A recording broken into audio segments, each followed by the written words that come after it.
o tanto que a gente já sofreu na rua, passando chuva, sol, frio, né? Deixa a gente, cada um, né? Cada um fica, eu mesmo fico assim, meu coração gela, né?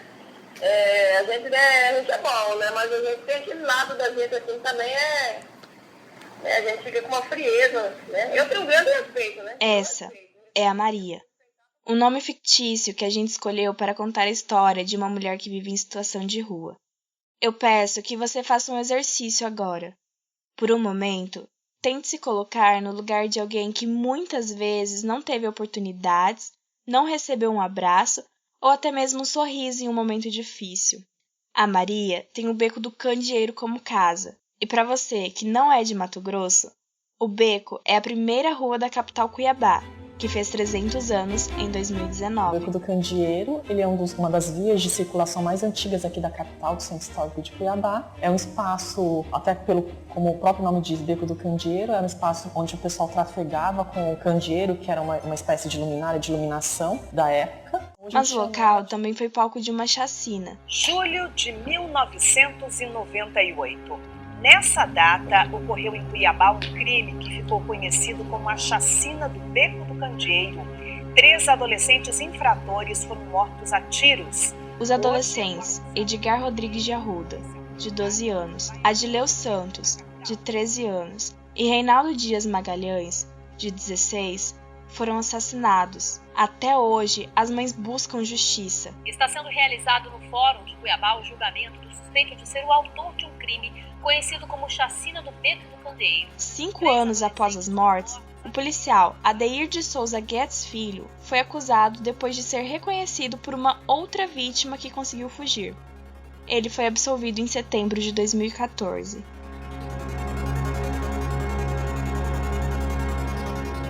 Essa história serve para ilustrar o cotidiano de moradores em situação de rua que vivem no beco e que por muitas vezes têm apenas o direito de ser reprimido. Muita violência, né? Passa muita violência, né, na rua, né? Por isso assim, a polícia não intimida a gente, que eles acham que vem fazer isso para intimidar.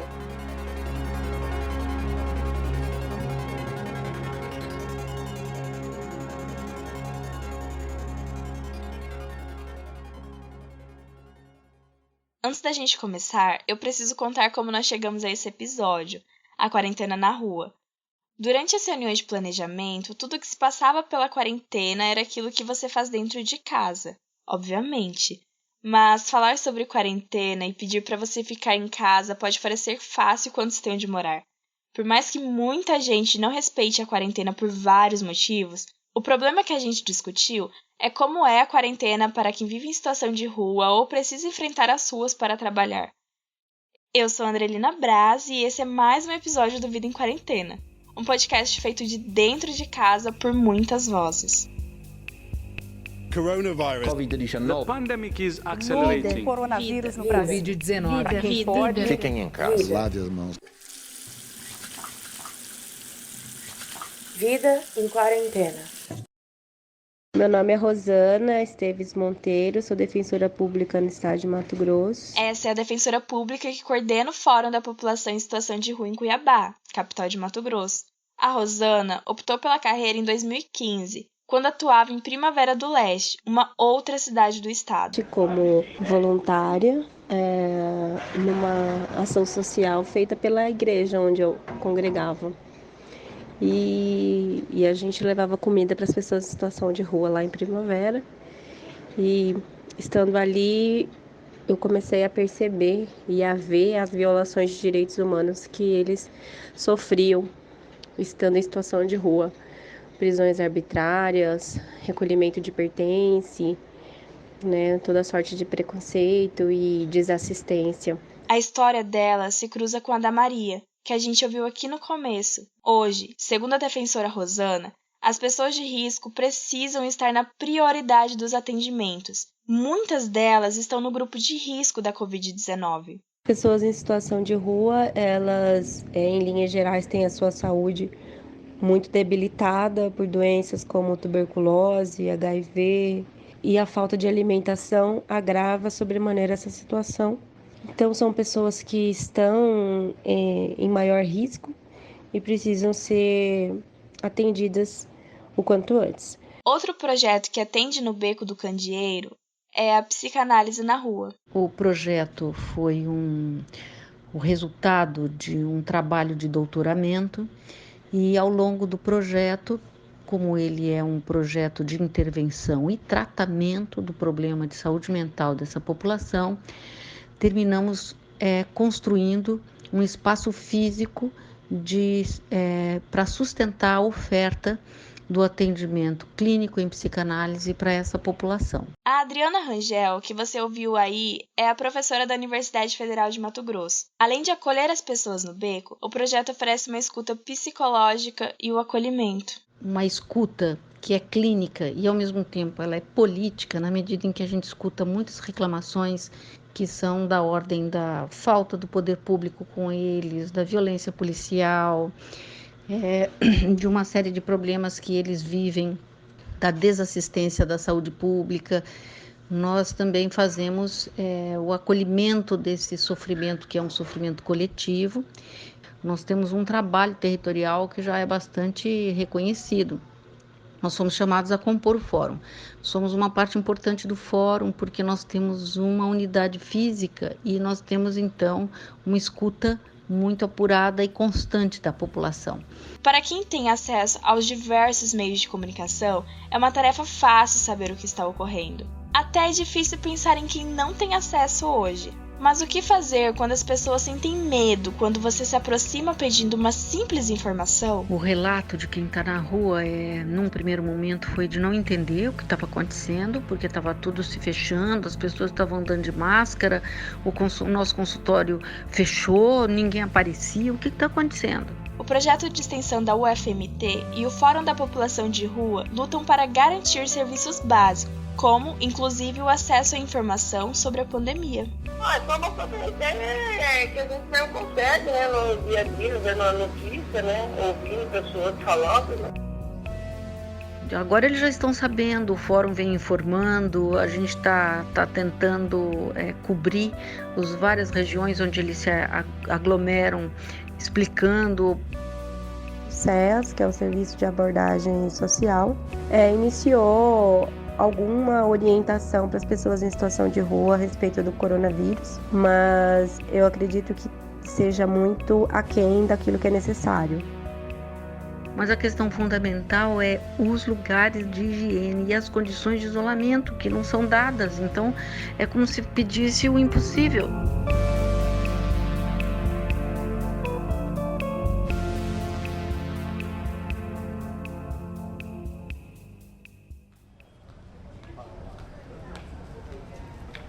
Outra realidade complexa é a de imigrantes e refugiados, que quando saem de seus países de origem, encontram nas ruas um novo espaço de vida. Eu sou Vitória Ellen e vou contar a história de duas lideranças, uma da Venezuela e outra do Senegal. E só para te situar, caso você não saiba, em 2018, a pedido da Organização das Nações Unidas, Cuiabá, a capital de Mato Grosso, se tornou uma das cidades aptas a receber refugiados. Nós tivemos um diálogo franco, aberto com os abrigados da casa. Eles entenderam as necessidades urgentes e imediatas que deveríamos estar tomando quanto à quarentena voluntária. Então, nós estamos com 100 pessoas na casa, a capacidade máxima, e nós mantemos a quarentena neste momento. A Eliane, que você ouviu aí, é a coordenadora da Casa do Migrante, uma instituição que só em 2019 recebeu mais de 1.000 venezuelanos. Todas as atividades dos voluntários, aulas de português, a presença dos voluntários aos finais de semana, foram cancelados neste momento. Então, a gente convive em quarentena com os abrigados já da instituição para que a gente possa garantir a segurança deles nesse momento, mantendo todos os pré-requisitos necessários, todas as instruções recebidas pelo Ministério da Justiça, pelo Ministério da Saúde. A casa, que foi construída pela Pastoral do Migrante e pela Caritas, uma organização da Igreja Católica, tem capacidade para 100 pessoas. Hoje, dessas 100 pessoas, são 28 crianças, 54 homens adultos e 18 mulheres, muitos da Venezuela. E por isso, a gente foi conhecer a história de uma mulher que luta por melhores condições de vida para seus conterrâneos no Brasil. Olá, bom dia. Meu nome é Rosbeli Rojas. Pertenezco a la comunidad de venezolanos no Mato Grosso, una asociación ainda no formalizada formalmente, mas com comprometimento forte de nossa comunidade. A Rosbeli Rojas é presidente da Associação dos Venezuelanos em Mato Grosso, além de ser radialista em uma rádio comunitária da cidade, que tem o programa Tardes Calientes, voltado à comunidade de imigrantes. Eu acredito que através dos programas de rádio que se han venido fazendo na metrópole, es una forma importante, son los medios de comunicación, la punta de lanza para esta luta de informação, de respaldo e de ajuda para todos nós. A Rosbeli usou a palavra vulnerabilidade para definir o que todos os imigrantes, não só os venezuelanos, sentem nesse momento. E isso se deve não só ao coronavírus. Todas as comunidades migrantes estamos vulneráveis, sim, de um jeito ou outro, por uma razão ou outra. Somos vulneráveis porque não é nosso país, não é nossa cidade. Temos que lutar contra a xenofobia, lutar contra o racismo, muitas vezes. Temos muita luta por delante para poder conseguir o trabalho. O que a Rosbeli falou sobre os irmãos imigrantes também está no sentimento do Zac Diei, do Senegal. Quando uma pessoa chega à necessidade de Cuiabá, a gente, com dinheiro ou sem dinheiro, a gente se juntar dinheiro, passa para ele, o mercador passa para ele começar a vender, trabalhar, entendeu? Para onde que eles vão morar. Ao contrário de muitos imigrantes que acabam vivendo nas ruas, o Zac explica que o empreendedorismo e a solidariedade geram o acolhimento aos senegaleses que chegam no Brasil. Eu que sou presidente, se a pessoas não tem familiar aqui, eu vou pegar minhas próprias responsabilidades, ele vai morar na minha casa por uns tempos, né? Se ele não tem dinheiro para pagar a comida, a gente deixa ele um mês ou 2 meses sem pagar a comida nem pagar luz. Rosbeli contou que muitos venezuelanos trabalham de carteira assinada, o que a princípio daria alguma segurança em meio a situações como essa. Mas, na verdade, não é bem isso que vem acontecendo. Temos migrantes sendo demitidos de seus trabalhos porque o chefe considera pessoa de risco o fato de ter 3 crianças na casa esperando por seu pai terminar de trabalhar. E isso é colocar em total risco a vida dessa família, definitivamente.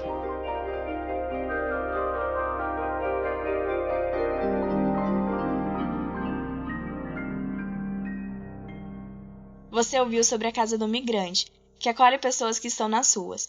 Mas para a gente ter uma ideia, várias cidades já tomaram medidas para abrigar quem está nessa situação. São Paulo, por exemplo, que tem cerca de 24 mil pessoas nas ruas da maior metrópole do país, 13% delas é idosa e uma grande parte sofre de problemas crônicos. Lá, a prefeitura da cidade criou 5 novos centros emergenciais com 400 vagas. As reivindicações que estão sendo feitas é o fornecimento de alimentação, café da manhã, almoço e janta para as pessoas em situação de rua e também um acolhimento delas para que elas saiam de circulação em locais como escola, por exemplo, que tem local para banho, local para eles se alimentarem, separando as pessoas de acordo com o seu estado de saúde, e obviamente fazer a testagem, né? Separando e isolando de acordo com as recomendações das autoridades de saúde. Campo Grande tem usado escolas para abrigar e garantir a higiene pessoal. Curitiba inaugurou 2 abrigos emergenciais. Uma parceria da Prefeitura e da Arquidiocese de Maceió destinou 240 vagas em escolas e em casas. Já o Distrito Federal deve abrigar até 650 moradores em situação de rua em tendas construídas no plano piloto. Não é possível que nos isolemos cada um em nossas casas, e pensemos que com isso o problema está resolvido. Se tem tanta população na rua, sempre esteve e continua nas ruas, a epidemia vai chegar neles em algum momento. E eles vão ser focos propagadores. Então, nós não podemos pensar que podemos nos isolar e que o problema está resolvido. É preciso pensar nas condições de tratamento dessa população em todos os níveis e de um modo permanente e constante. Estar em confinamento em casa para impedir a propagação do vírus é uma medida que está sendo tomada por um grande número de pessoas. O problema, para Adriana, é que se o poder público não garantir condições de tratamento a essas pessoas, o objetivo de todos estarmos em quarentena será perdido. Que o poder público vem nesse período todo sabendo o que nós estamos fazendo e não nos auxiliando em nada. Pelo contrário, né? Toda atitude é uma atitude de descrédito. Tudo que nós já pedimos e tudo que nós já oferecemos de ajuda nunca foi tomado como importante ou interessante. E agora nós estamos nesse estado mais alarmados do que nunca, porque essa população está exposta não só a ser contaminada, mas a propagar tudo isso de um modo assim declaradamente descuidado. E agora mais do que nunca ou a gente cuida deles ou a gente não cuida de ninguém, porque está todo mundo no mesmo barco.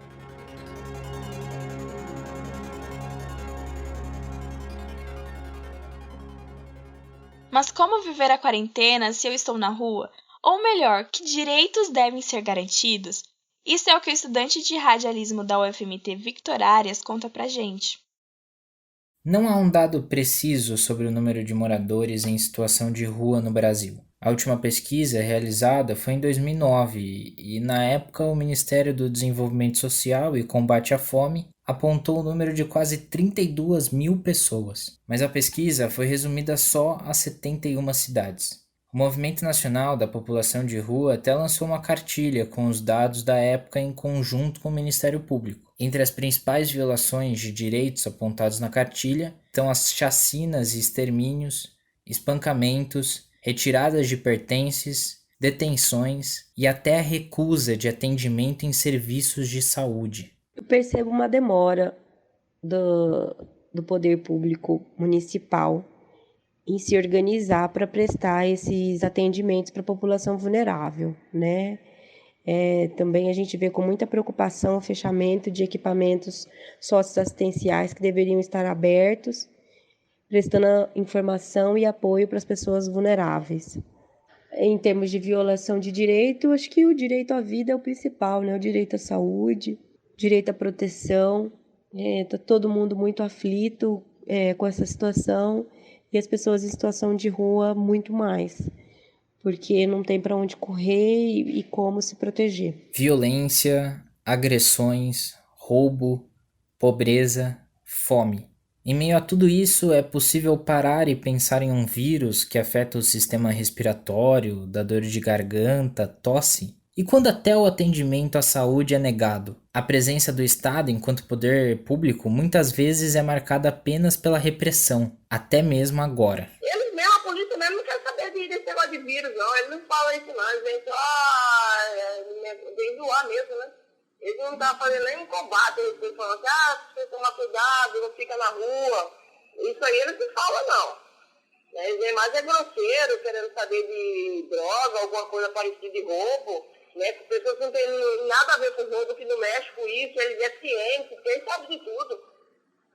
Eles não, julgam todo mundo igual.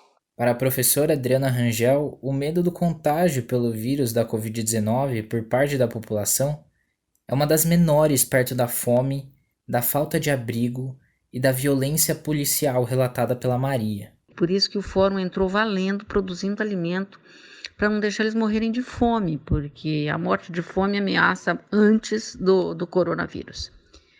E, além de tudo, a polícia, que sempre foi muito violenta e que agora tem estado violentíssima contra eles, está na mesma posição, né? Quer dizer, eles chegam batendo. Se em dias normais os moradores de rua sofrem com todas as dificuldades, em dias de pandemia e quarentena as coisas pioram. Isso porque cabe ao governo o controle e a conscientização sobre a doença. Todas as pessoas precisam ficar retiradas, né, em suas casas, isoladas, para evitar que o vírus seja transmitido. Só que pessoas em situação de rua não têm casa. E outra orientação das autoridades de saúde é com a higienização das mãos. E na rua não existe banheiros públicos disponíveis para as pessoas em situação de rua se higienizar e lavar suas mãos. Então, é uma complexidade muito grande, porque as pessoas em situação de rua não têm como cumprir essas exigências básicas para a gente evitar a propagação do vírus. Essa realidade complexa que relata a Rosana Monteiro já estava presente antes da pandemia. Os órgãos públicos já não ofereciam condições mínimas de sobrevivência a eles. Portanto, agora torna-se ainda mais difícil. Como diz o Agamben, essas vidas nuas, né, estão expostas à morte, estão segregadas há muito tempo e agora parece que estão colocadas ao extermínio. Precisa de pensar que precisam de ser oferecidas. Logo, logo vai ser tarde demais, né? E não é como pensar que se essas pessoas se contaminam, a gente fica fora da onda, porque precisa de cuidar deles para cuidar de nós, né? Pra gente ter noção, enquanto o mundo teme o contágio ou a pandemia, para Maria, o que afeta mais é a intimidação. Um pouco violento, né? Talvez sem necessidade, né? Porque assim, se faz isso para tentar intimidar a gente ou dar medo, não faz, né? A gente fica, deu tanto assim de tempo, né? Ainda mais eu mesmo, de muitos anos aqui, muito tempo, e assim, deixa a gente meio...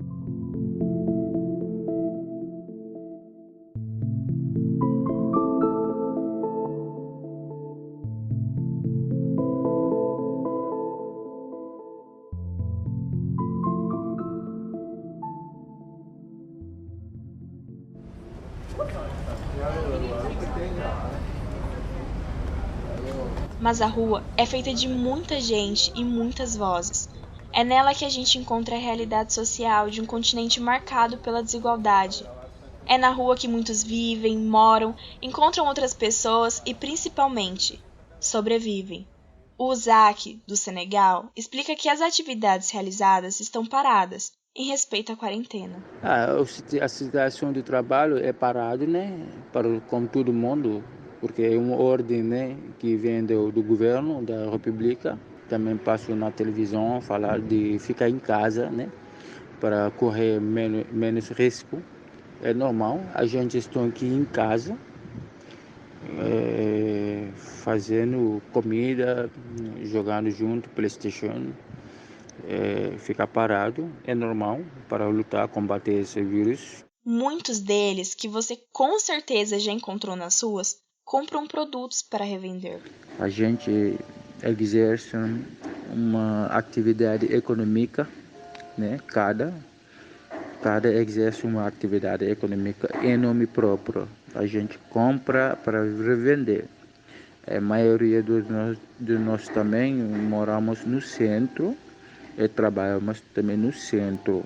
Isso facilita a nossa maneira de trabalhar para não gastar muito, de ter facilidade de ter acesso ao centro. Por isso a gente mora perto do centro para economizar ainda mais. Essa situação também é delicada para imigrantes autônomos da Venezuela. Em nossa comunidade temos sim muito empreendedorismo e aí chega a vulnerabilidade. Ventas de comida, ventas de sorvete, cabeleireiro, diaristas todos. Diaristas mesmo, mulheres que vão a trabalhar nas casas de família, que trabalham dia a dia para se alimentar. Allí comienza nossa vulnerabilidade, porque são pessoas que trabalham um dia, vão, fazem compras, comem, conseguem ter todo o que precisam para um dia, mas têm que trabalhar ao seguinte dia para poder comer de novo. Então, allí começa nossa vulnerabilidade. E ainda há aqueles que precisam enfrentar as ruas todos os dias, porque fazem parte do grupo de trabalhadores de serviços essenciais. Por isso, antes da gente terminar, eu convido você a conhecer a história da Gabriela Fidelis. Meu nome é Gabriela Fidelis, eu tenho 20 anos de idade, eu faço publicidade e propaganda na UFMT e mesmo nesse período de férias, eu não tô de quarentena. Essa é a Gabriela e eu sou a Milena Leite. Eu vou contar uma pequena história. Como você ouviu, nós duas somos estudantes de publicidade e propaganda. Enquanto eu estou em casa e trabalho aqui durante essa quarentena, a Gabriela precisa enfrentar as ruas em uma atividade essencial nesse momento. Eu sinto medo de sair de casa. Existem vários casos de coronavírus que são assintomáticos, então você não tem sintomas característicos ou você não tem sintoma nenhum. Então, eu tenho medo de sair de casa e possivelmente passar esse vírus para alguém, porque eu tenho contato com pessoas doentes. Como eu disse, a farmácia é o primeiro lugar que uma pessoa doente com sintoma vai. Eu tenho medo de passar isso para os meus familiares, mas é um preço que a gente tem que pagar por trabalhar num serviço essencial. É uma coisa que todo mundo necessita, né? Essencial é isso. Com as medidas de redução do transporte, hoje ela usa aplicativos para poder trabalhar. E além de eu ter que usar o motorista de aplicativo, que é um gasto bem maior para a empresa, eu também tenho essa insegurança, já que toda a cidade está em quarentena, a cidade está vazia, as ruas estão vazias. Eu saio de noite e tem sempre aquela insegurança, né, de andar de noite com motorista de aplicativo numa cidade parada, com serviços parados, então é uma coisa que afetou muito minha rotina. A Gabriela sente todos os dias a apreensão no momento de quarentena, algo que perpassa a ideia do sustento e do cuidado com a própria vida. Eu já tenho limitado o meu contato com pessoas que têm parentes doentes, pessoas que moram com idosos, porque, como eu mencionei, o coronavírus pode ser assintomático. Eu posso não estar sentindo os sintomas, mas ser um vetor que pode transportar esse vírus para as outras pessoas. Eu tenho medo disso afligir a mim, ou de afligir os meus colegas na farmácia. Nessa briga política tem muito se falado disso, sobre a vida e a economia. E agora, como uma pessoa que está nisso, tanto na vida e tanto na economia, eu posso perder um trabalho, mas eu também posso ficar muito mal se eu pegar esse vírus ou passar para alguém. Então, é um mix de emoções.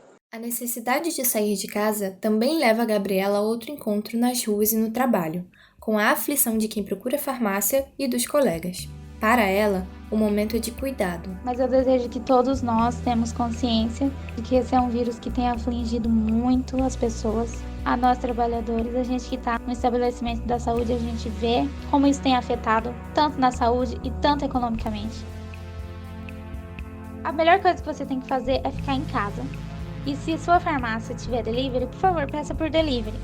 Você está poupando a nós e os outros clientes de terem contato caso você tenha algum sintoma de coronavírus ou caso as pessoas da farmácia tiverem sintomas de coronavírus, você está se poupando de ter o contato com esse vírus.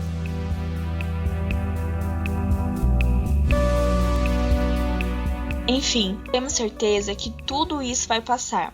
A gente só espera que esse desafio da quarentena sirva para todos nós.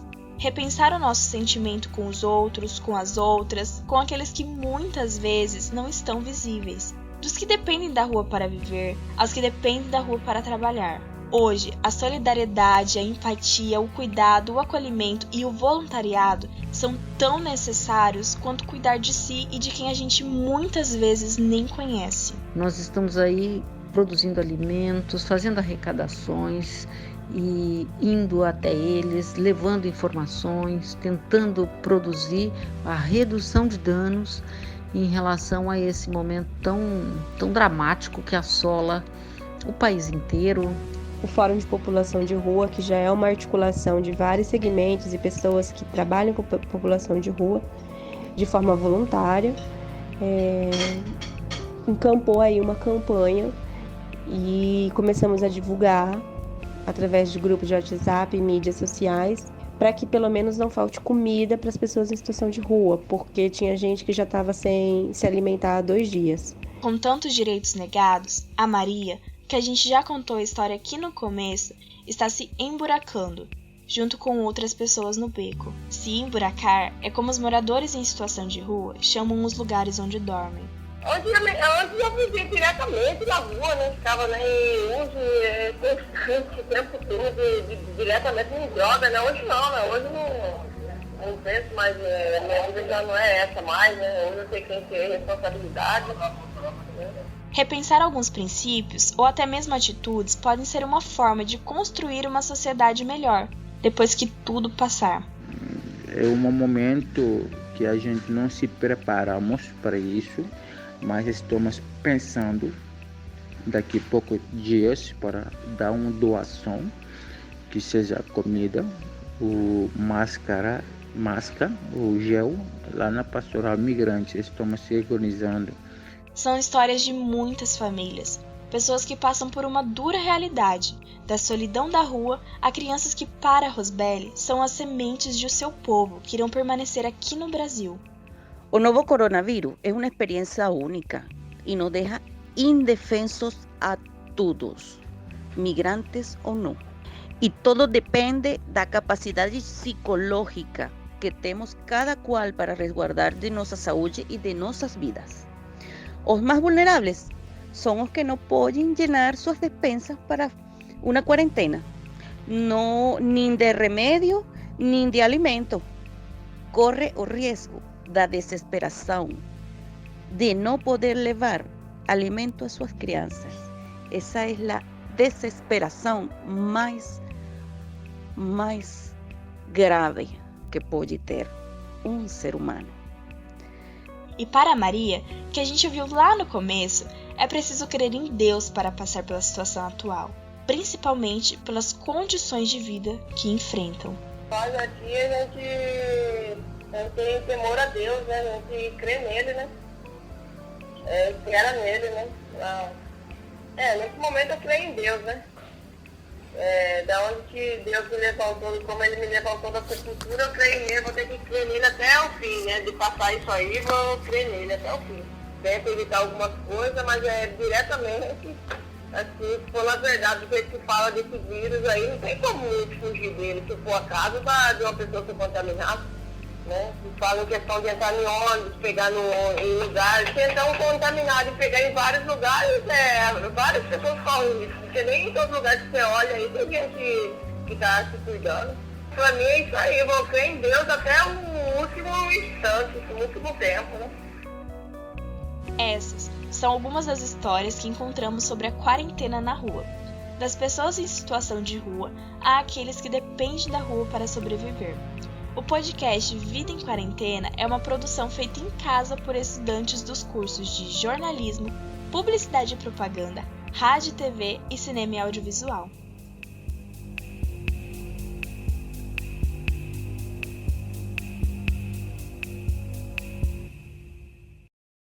E no próximo episódio...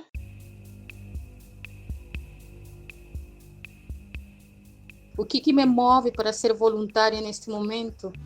Eu acredito que minha crença firme de que todos somos cidadãos e cidadãs de direito, que a solidariedade prima, que a vida das pessoas é valiosa e quanto mais ameaçada a vida está, mais a gente tem que cuidar dessas vidas, porque nós somos todas iguais em direito.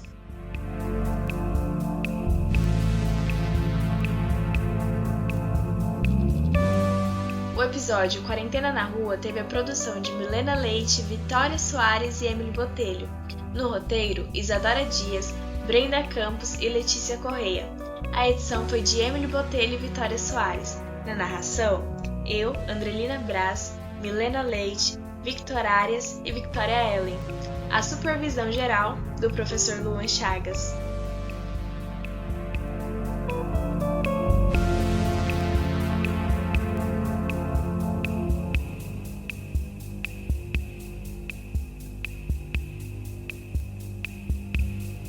Coronavirus. COVID-19. The pandemic is accelerating. Coronavírus no Brasil. Covid-19. Fiquem em casa. Lave as mãos.